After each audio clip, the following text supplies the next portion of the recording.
அன்பு நெஞ்சங்களே, அனைவருக்கும் வணக்கம். இன்னைக்கு நம்ம நிகழ்ச்சியில் பார்க்க போகிறது மானிட்டர். சின்ன குழந்தைங்க நம்ம பிறந்ததுலேருந்து என்ன பண்ணுவாங்க, தாயாக இருக்கட்டும், சொந்த பந்தங்களாக இருக்கட்டும், தகப்பனாக இருக்கட்டும், பாட்டி தாத்தா, அந்த குழந்தைய ஒரு கொசுவோ ஈயோ கடிக்காமல் சுற்றி சுற்றி பார்ப்பாங்க. அது அழுதுச்சுன்னா பசிக்குது போல இருக்குன்னு சொல்லுவாங்க. ரொம்ப வீறிட்டு கத்துச்சுன்னா வயிற்று வலி போல இருக்குது, ஜீரணம் ஆகலைன்னு சொல்லுவாங்க.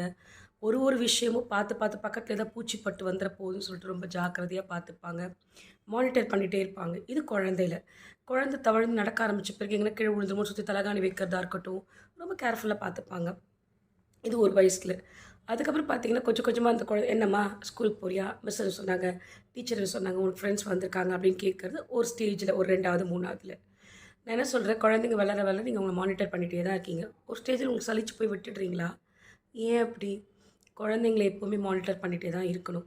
ஃபோன் நீங்கள் தான் வாங்கி கொடுக்குறீங்க. உங்கள் காசில் தான் நீங்கள் ஃபோன் வாங்கி கொடுக்குறீங்க. அவங்க வந்து சம்பாரித்து வாங்கலை. இல்லை உங்கள் ஃபோனே கொடுக்குறீங்க. அவங்க என்ன பார்க்குறாங்க, ஏது பார்க்குறாங்கன்றத நீங்கள் கண்டிப்பாக மானிட்டர் பண்ணணும். அவங்க சொன்னாங்கன்னா, "எப்பா இந்த ஃபோன் வாங்கி கொடுத்ததே நான் தான். ஃபோனை கையில் கொடுத்துருப்பா" அப்படின்னு சட்டமாக சொல்லுங்கள். முடியாதுன்றதை திட்டமாக சொல்லுங்கள். நீங்கள் சொல்கிற அழுத்தம் திருத்தமான வார்த்தைகள் ஆரம்பத்திலே சொல்லணும். பாதியில் சொன்னீங்களா, அது வந்து வேதாளம் முருங்கை மரம் ஏறி உட்காந்தது உங்களால் வேதாளத்தை இறக்கிறதுக்கு விக்ரமாதித்தன் கிடையாது நம்ம யாரும். அதனால் ஆரம்பத்திலே கண்டிக்கணும். இவ்வளோ தான் டைம் ஸ்பேஸ், இவ்வளோ தான் கொடுப்பேன். 2வது அவங்க என்ன பார்க்குறாங்கன்றத இங்கே மானிட்டர் பண்ணிகிட்டே தான் இருக்கணும். சிஸ்டமாக இருந்தாலும் சரி, குழந்தைங்களுக்கு இப்போ தனியாக ரூம் இருக்குது. நாங்கள் ஃப்ரெண்ட்ஸ் கூட சேட் பண்ணுறோம். என்ன வேணால் பண்ணட்டும், தொல்லையாகவே அதுங்க நினைக்கட்டும், உங்களை பின்னாடி கரிச்சு கொட்டட்டும், பரவாயில்ல, what ever it might be. நீங்கள் மானிட்டர் பண்ணிகிட்டே தான் இருக்கணும். அவங்களுக்கு ஒரு ஜாப் போய் அவங்க செட்டில் ஆகி அவங்களுக்கு மேரேஜ் ஆகி அவங்களுக்குன்னு ஒரு லைஃப் வர்ற வரைக்கும் you have to monitor them. அது உங்களுடைய பொறுப்பு, உங்களோட கடமை. பேரண்டில் அப்படின்றது அந்த ஸ்டேஜ் வரைக்கும் கண்டிப்பாக இருக்கும். ஏன்னா அவங்க ஒரு பேரண்ட்ஸ் ஆகிற வரைக்கும். நீங்கள் வந்து அதுக்கப்புறம் அவங்களை தலையிடணும் அவசியம் இல்லை. அவங்களுக்கு ஒரு ஏஜ் ஆகிடும், அவங்களுக்கு ஒரு ஃபேமிலி வந்துடும், அது அவங்க பார்த்துப்பாங்க. அவங்கள எப்படி.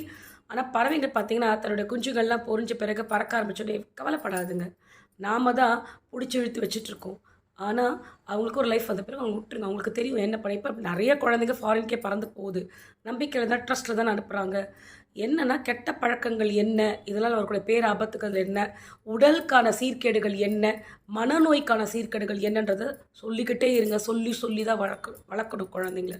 So parents kindly monitor your children all the time.